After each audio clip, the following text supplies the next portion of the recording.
Hey, good to see you. This is Global News Morning. I'm your buddy Bill, and time to check in with our good buddy Matt Lee, and we're talking vacancy rates. Some scary stats out there, Matt Lee. Good morning. Yeah. Good morning. How are you? I'm doing great. Kingston Great. is the second lowest vacancy rate in the province. Yeah. So we are the second lowest vacancy rate to Peterborough. Peterborough is 1.1% vacancy rate. We are a 1.2% vacancy rate. Peterborough's lower. I mean, if you look at Peterborough, they attached the 115 to the 417. So now it's a commuter place, and Mm. that people can get out of the city. Peterborough can be kind of a nesting area if somebody wanted to work in the city and in that area. We have RMC, Queens, St. Lawrence, military. So we have the health sciences, we've got the teaching hospitals, everything. So we're seeing a lot of these different things that tie into our vacancy rate in Kingston. The number is actually 1.2%, and the average rent is 1,471. And truthfully, that sounds low to me. If it was an opinion, I think that I'm seeing things that are renting at 1,900, 2,000, 2,100 for a one bedroom. But you get into the maybe a distance to downtown, maybe that changes. But that it's starting to get expensive, and it's all a supply and demand. You know, We are seeing some new builds happening up and down Princess, East End, West End. that's correct.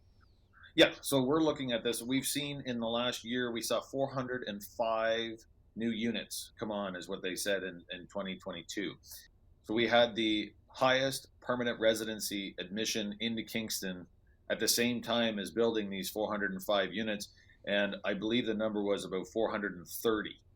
So we are, all of a sudden you look at, we built these units, but then all of a sudden we had a number of people moving here for different reasons, mostly work, of course, but we are a retirement community as well. So you look at both of those, they have moved into Kingston.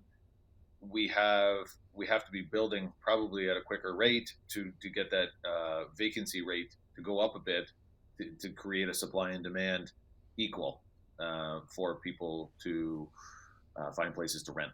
So the theory is that it is going to improve with all these builds underway, but probably not soon enough.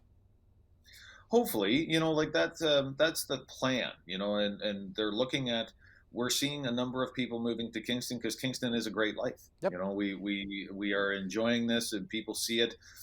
They can work remotely, so we didn't take that into account, and it does take a number of years to get a building off the ground. In theory, like they have to do all these studies and everything. So when you're looking at this, and they're adding, we've talked about these secondary suites and these third units in buildings over the past little while.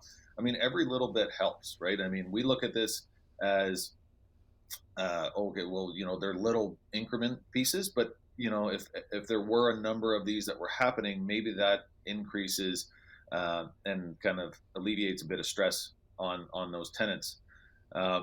With the interest rate going up, that is taking a bit of the first home buyer out of the market as well, which puts them into that rental market. Mm. So, I understand that they were trying to slow the price of the homes down, inflation, and they are doing so. But what happens is that is a trickle down system a bit.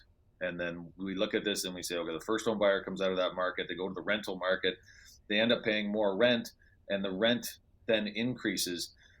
The staggering number that we saw was that if a unit turned over in 2022, tenant moves out, new tenant moves into a two bedroom, the price went up by 21.6%. Oh my goodness.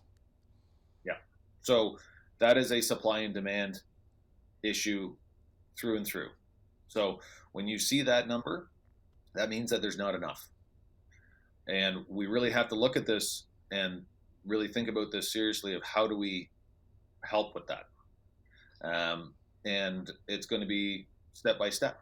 And I think that the more units, the better, because that we do want to see that.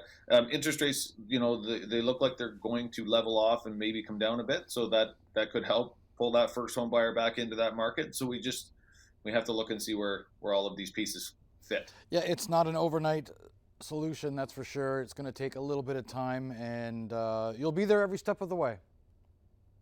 Sounds great. Okay, thank you so much, Matt Lee. Take care and be well. We'll talk to you soon. Thanks. Bye. Real estate tips brought to you by Matt Lee of Royal LePage.